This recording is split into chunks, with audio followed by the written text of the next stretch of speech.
Hello everyone, good morning. তো এখন অনেকটাই সকাল, ওই 7:30 8টার মতো বাজে। তো ভাবলাম কি করব, তো সবজিগুলো বুনিয়ে রাখি। তারপর স্নান করে এসে রান্না মানে যখন কি আসি রান্নাঘরটা ভীষণ পরিমাণে গরম হয়ে যায়, কোনো কাজই আর করতে ইচ্ছা করে না। তো সকালবেলায় মেয়ে তো স্কুল চলে গেছে, মেয়েকে টিফিনে চাউমিন বানিয়ে দিয়েছি, যেটা তোমাদের সাথে আর শেয়ার করা হয়নি।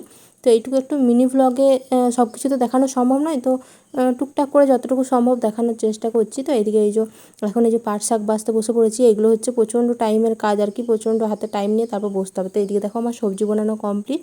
পটল আলু তরকারি করবো বলে বুনিয়েছি, উচ্ছে আলু ভাজা আর পাট শাকের ঝোল হবে। আর আগের দিন রাতে আচার করেছিলাম, তো সেই আচারটা দিয়ে খাওয়া হয়ে যাবে। তো আচারটা একবার রোদেও দিয়ে এলাম। তো রান্নাঘরের কাজ সমস্ত কমপ্লিট। এরপর চলে এসেছি বিছানা বাগাতে। তো বিছানাটা সকালবেলায় বাগানো হয় না, তার কারণ আমি যখন উঠি বর মেয়ে দুজনাই ঘুমাই, তো আমার পরে ওরা ওঠে, এই জন্য আর বিছানাটা বাগানো হয় না। আমি তাড়াহুড়োর মধ্যে উঠে ড্রেস চেঞ্জ করে রান্নাঘরে চলে যাই আর কি, মেয়ের টিফিন করার জন্য। তো দু একদিন উঠতে যদি একটু তার মধ্যে লেট হয়ে গেল, সেদিন খুব তাড়াহুড়ো লেগে যায়। নিজে চা খেতে ব্রাশ করতে শুধু টাইম পাই না, মেয়ে স্কুল যায়, তারপরে সব যা যা কাজ থাকে সমস্ত কিছু করি। তো এদিকে এই যে ঘরটাও ভালো করে ঝাঁট দিয়ে নিচ্ছি। আর মেয়ের টেবিলটার মধ্যে বইগুলো এখানে রেখেছি, তা বইগুলো রাখার জায়গা হচ্ছে না, এত পরিমাণে বই হয়ে গিয়েছে।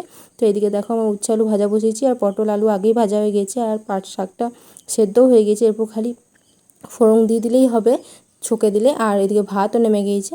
তো চলো এরপর পটলের তরকারিটা চাপাই।